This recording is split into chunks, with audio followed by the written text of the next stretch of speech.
सावित्रीबाई फुले शिक्षण प्रसारक मंडल संचालित श्रावणलाल मोती विद्यालय से मैं सह शिक्षिका श्रीमती कड़वे एस आज कक्षा 8वीं का हिंदी विषय पढ़ाने वाली हूँ। आज के लेक्चर नंबर 10 में हम पूर्ण विश्राम इस पाठ का दूसरा भाग देखेंगे। पूर्ण विश्राम यह पाठ सत्यकाम विद्यालंकर जी लिखित है। इस पाठ के अंतर्गत जो घटक हम देखेंगे वो इस प्रकार रहेंगे। सबसे पहले हम प्रस्तावना देखेंगे, लेखक परिचय लेंगे, फिर पाठ विस्तार से लेंगे और पाठ के अंतर्गत जो भी कठिन शब्द आएंगे उनके अर्थ भी हम लेंगे। सबसे पहले सत्यकाम विद्यालंकर जी का परिचय हम लेंगे। इनका जन्म 1935 में लाहौर में हुआ, जो अभी विभाजित भारत में है। पहले वो अविभाजित भारत में था। स्वतंत्रता के पहले इनका जन्म हुआ है। अब लाहौर ये पाकिस्तान में स्थित है। आपका सफल संपादक, लेखक और कवि है। सरल सुबोध भाषा और रोचक बोधगम्य शैली आपके लेखन की विशेषताएं है। लेखन व्यवहारिक है। आपने व्यक्तित्व और चरित्र निर्माण पर अधिक बल दिया है। प्रमुख कृतियाँ इस प्रकार है: स्वतंत्रता पूर्व चरित्र निर्माण, मानसिक शक्ति के चमत्कार, सफल जीवन, ये उनका लेख संग्रह है। वीर सावरकर, वीर शिवाजी, सरदार पटेल, महात्मा गांधी, इनका जीवन चरित्र भी उन्होंने लिखा हुआ है। अब पाठ के संबंधित थोड़ा सा प्रस्तुत हास्य व्यंग कहानी के माध्यम से कहानीकार ने यह समझाने का प्रयास किया है कि जीवन की आपाधापी में विश्राम के पल मुश्किल से ही मिलते हैं। जब कभी ऐसे अवसर मिलते भी हैं तो घरेलू उलझनों के कारण हम उन पलों का आनंद नहीं उठा पाते। अब हम पाठ विस्तार से देखेंगे। अब ये पूर्ण विश्राम का दूसरा भाग है, लेकिन हम थोड़ा सा पूर्व भाग पर भी प्रकाश डालेंगे। देखिए, लेखक की तबीयत ठीक नहीं थी और इसलिए उनका रक्तचाप चेक किया गया। तब डॉक्टर ने सलाह दी कि आपको विश्राम करने की आवश्यकता है और इसीलिए लेखक की श्रीमती जी प्लान बनाती है 2 दिन घूमने का, और वो जुहू जाने का फिक्स करते हैं। अब जुहू जाकर 2 दिन आराम ही करना है, इसलिए वो बहुत ज़्यादा तैयारियों में जुट जाते हैं। 2 दिन पहले ही वो रात के 2 बजे से तैयारियां शुरू कर देते हैं। गाड़ी की मरम्मत करवा लेते हैं, घर की खिड़कियों की मरम्मत करवाना चाहते हैं, उसके लिए आदमी लेकर आते हैं और वो उसकी जो चटकनी है वो कसने के लिए कहते हैं। दिन भर ये काम चालू रहता है। शाम होते होते भी वो काम ख़त्म नहीं हुआ है। गाड़ी के भी सारी चीज़ें वो लेकर आते हैं लिस्ट के अनुसार।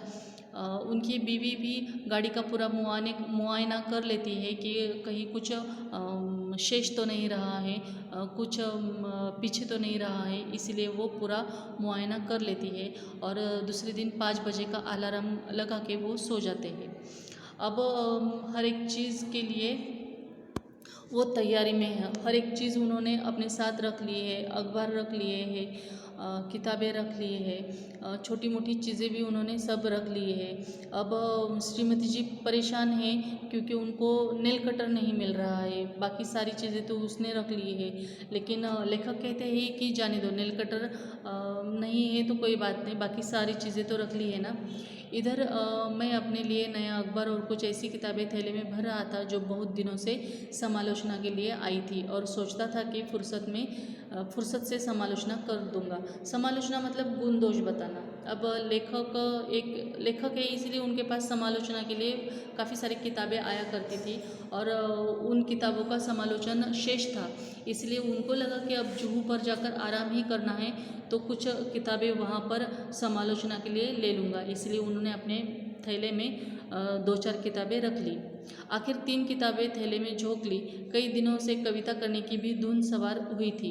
उनकी कई कतरनें इधर उधर बिखरी पड़ी थी। जब भी लेखक को कुछ कविता सूझती, उसकी लाइनें सूझती, तो वो किसी पर्चे पर, किसी चीट पर लिखकर रख देते थे। अब उन्होंने सोचा कि अब जुहू पर तो काफ़ी सारा समय हमें आराम करने के लिए मिलने वाला है, तो चलो वहाँ पर जाकर हम कविताएँ पूरी करेंगे।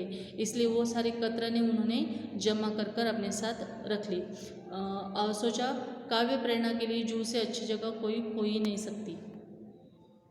आखिर कई अटैची, कई थैले, कई झोले भरकर हम जुहू पहुँचे। देखिए, लेखक और उनकी श्रीमती जी अब काफ़ी सारे सामान के साथ वो जुहू पर पहुंच गए। 5-7 मिनट तो हम स्वप्नलोक में विचरते रहे। विचरना मतलब घूमना।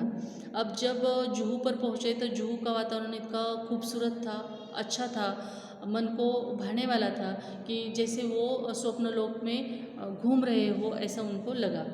हम समुद्र में नहाने को चल पड़े। समुद्र तट पर और लोग भी नहा रहे थे। अब समंदर के किनारे आकर समंदर में नहाने के लिए वो चल पड़े, उसका आनंद लेने लगे। एक ऊंची लहर ने आकर हम दोनों को ढक लिया। लहर की उस थपेट से न जाने श्रीमती जी के मस्तिष्क में क्या नई स्फूर्ति आ गई कि उन्होंने मुझे पूछा, तुम्हें याद है बरामदे की खिड़की तो तुमने अंदर से बंद कर दिया था ना? अब देखिए, जैसे ही एक बड़ी सी लहर आती है और लेखक और श्रीमती जी के ऊपर से उनको थपेड़ मारकर निकल जाती है, तभी श्रीमती के दिमाग में कुछ उनको याद आता है। कुछ लगता है कि अरे मैंने शायद बरामदे की खिड़की लगाई है या नहीं। ये सोचकर श्रीमती जी लेखक से पूछती है कि तुमने वो बरामदे की खिड़की ठीक से बंद तो की थी ना? मैं कह उठा, मुझे तो कुछ याद नहीं पड़ता। अगर वह बंद नहीं हुई और खुली ही रह गई तो क्या होगा? अब देखिए, श्रीमती जी बहुत ज़्यादा परेशान हो गई। उनका चेहरा पीला पड़ गया और उनको लगा अरे बाप रे, अगर बरामदे की खिड़की खुली रह गई तो कुछ भी हो सकता है। मैंने कहा चलो छोड़ो अब इन चिंताओं को, जो होना होगा हो जाएगा। मेरी बात से तो उनकी आंखों में आंसू का समंदर ही बह पड़ा। उनके कांपते होठों पर ही यह शब्द थे, अब क्या होगा? अब देखिए, लेखक ने तो कह दिया कि चलो ठीक है, कोई बात नहीं, अब जो होना था सो हो गया। शायद खुली भी हो सकती है, शायद नहीं भी हो सकती है। अगर खुली हो गई तो अब हम क्या कर सकते हैं? अब हम इतनी दूर जो निकल आए हैं। लेकिन ये सुनते ही श्रीमती जी रोने लगती है। उनको लगता है कि अब क्या होगा? कुछ भी हो सकता है, घर में कोई घुस सकता है, कुछ भी हो सकता है, और वो सोच कर ही श्रीमती जी रोने लगती है। और अगर खिड़कियां खुली रह गई होगी तो घर का क्या होगा? यह सोच उनकी अधीरता और भी ज़्यादा होती जा रही थी। जिस धड़कन का इलाज करने को जुहू पर आया था वह 10 गुना बढ़ गई थी। मैंने तेज़ी से मोटर चलाई। मोटर का इंजन धक धक कर रहा था, लेकिन मेरा दिल उससे भी ज़्यादा तेज़ रफ्तार से धड़क रहा था। जिस रफ्तार से हम गए थे दूनी रफ्तार से वापस आए। अब देखिए, खिड़की खुली रह गई, ये सोच कर ही श्रीमती जी बहुत ज़्यादा रोने लगी। और उनका रोना देखकर अब लेखक की भी धड़कनें बहुत ज़्यादा तेज़ हो गई। अब उन दोनों को समझ में नहीं आ रहा था कि पता नहीं घर की क्या हालत हुई होगी, घर पर पता नहीं क्या हुआ होगा। घर की टेंशन की वजह से उन्होंने जो जुहू पर आकर समय बिताने का प्लान बनाया था वो पूरा धरा का धरा रह गया। और जितनी तेज़ी से वो जुहू के लिए आए थे, जितनी उत्साह से, उतनी उससे भी कई ज़्यादा तेज़ गति से वो वापस लौट गए। मोटर का इंजन धक धक कर रहा था, लेकिन मेरा दिल उससे भी ज़्यादा तेज़ रफ्तार से धड़क रहा था। अब देखिए, डर के मारे घर पर पता नहीं क्या हुआ होगा, ये सोचकर उस डर से मोटर के इंजन से भी ज़्यादा लेखक का दिल धड़क रहा था। जिस रफ्तार से हम गए थे दूनी रफ्तार से वापस आए। अंदर आकर देखा कि खिड़की की चटकनी बदस्तूर लगी थी। बदस्तूर मुझे ठीक ठाक। जब उन्होंने अंदर आए घर के और देखा कि चटकनी मतलब खिड़की की कड़ी, वो कड़ी अच्छी तरह के तरीके से लगी हुई थी, सब ठीक ठाक था। मैंने ही वह लगाई थी, लेकिन लगाकर यह भूल गया था कि लगाई है या नहीं। और इसका नतीजा यह हुआ कि पहले तो मेरे ही दिल की धड़कन बढ़ी थी, अब श्रीमती जी के दिल की धड़कन भी बढ़ गई थी। अब देखिए, लेखक के दिल की धड़कन बढ़ गई थी, इसलिए उनको डॉक्टर ने आराम की सलाह दी थी और आराम करने के लिए उन्होंने प्लान भी बनाया था। लेकिन अब श्रीमती की दिल की धड़कन भी काफ़ी बढ़ गई थी। मुझे याद आ रहा है, पूर्ण विश्राम और पूर्ण निरोग साथ ही यह विश्वास भी पक्का हो गया था कि जिस शब्द के साथ पूर्ण लग जाता है वो पूर्ण भयावह होता है।